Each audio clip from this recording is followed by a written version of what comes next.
Hi, welcome back for another breath session. I'd love to know how you got on last week with your nasal breathing, slowing your breathing down. How did you feel around the nervous system? Do you feel like it perhaps down regulated things so that you felt calmer? Were there any changes that you noticed physically, mentally, or emotionally? Please love to share, love to hear those comments and see how that went for you. I want to come back today to something I said last week, and that was that mouth breathing could be working against you. And I really mean that our mouth is not designed for breathing. Our mouth is designed for eating and speaking. When we breathe in through our mouth, we are increasing our stress levels. We're putting much more stress on our cardiac system, onto our heart.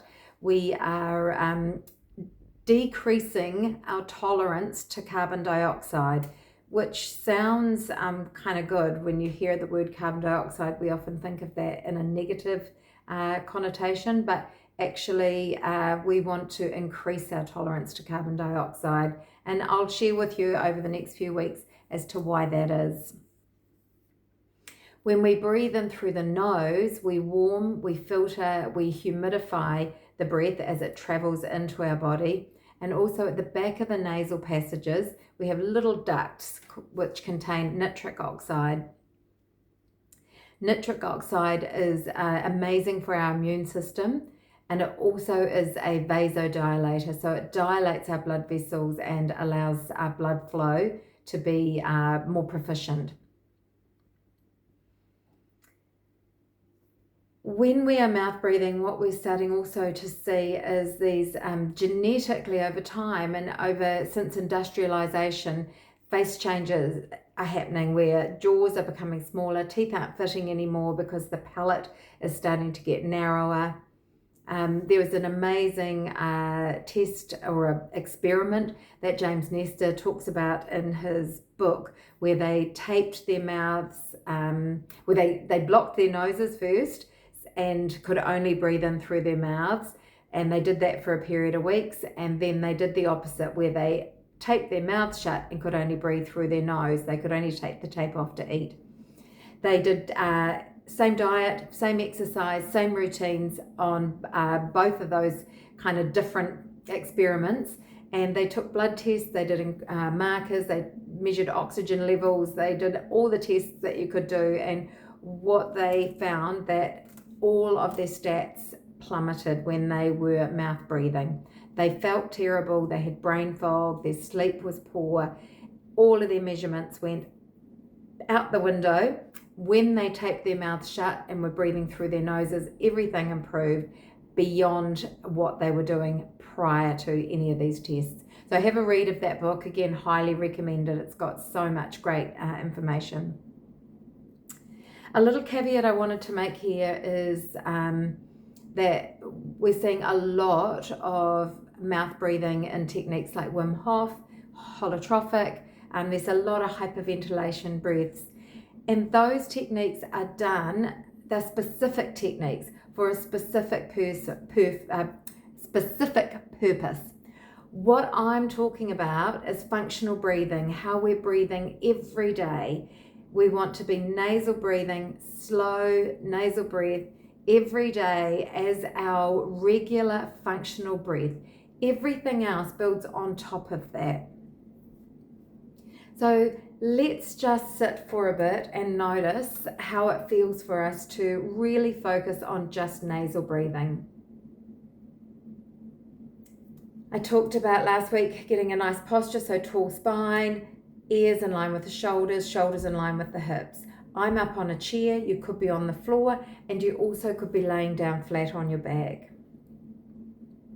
I'd like you to see if you can let the breath drop low down into the low lobes of the lungs. So try and feel your ribs expand out towards the sides, maybe a slight rise of the belly before the chest lifts. We don't want the breath to be just up here. Every time you exhale, can you just relax and soften a little bit?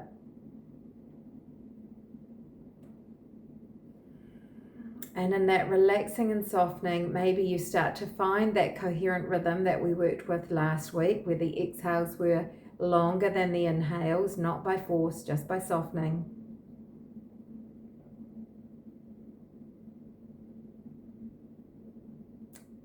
And I'm just going to talk while you're observing your breath, but I want you to notice, is there a feeling that you might like to breathe in through your mouth?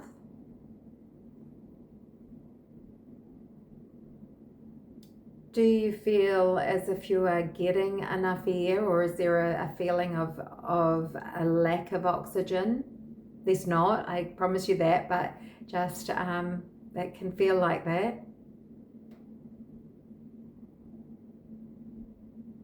You could even start to notice perhaps whether one side of your nasal passages is more open than the other.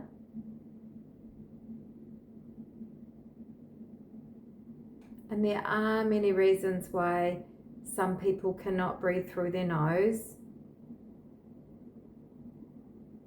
But what has been found is that if you don't breathe through your nose, then your nose becomes less proficient at breathing. The nasal passages will narrow, even to the point of closing up.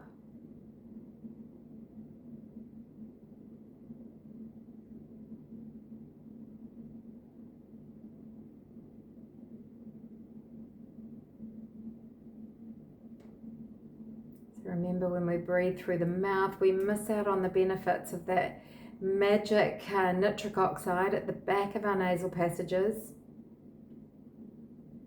bringing immunity, improving our cardiac flow.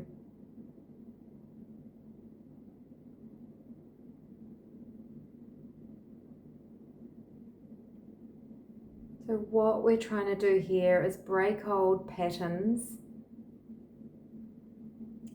retrain these bad habits.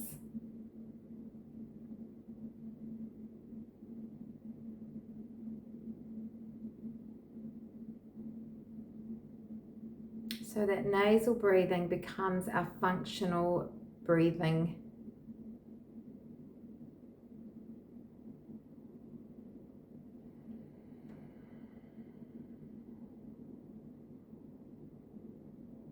Just a few more cycles. When we breathe in this way, it's also a beautiful way to meditate. Just to fix your attention on this one little flow of breath in and out through the nose.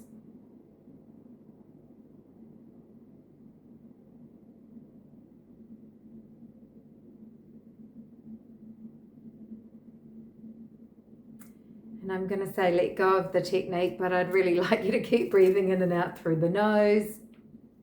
Our nose is not an optional extra. It is our primary breathing organ. So saying this with kindness, please go out and keep your mouths shut. And next week, I'm going to talk to you a little more about building up a tolerance to carbon dioxide and why that matters and how that can have such a profound effect. Changing our breath is such a high impact tool that we can use to change how we feel. So please subscribe, like, share, comment, and I truly mean it. If you have friends, family, people in the world that you think would benefit from learning how to breathe well and functionally, please share, and let's get breathing. Namaste.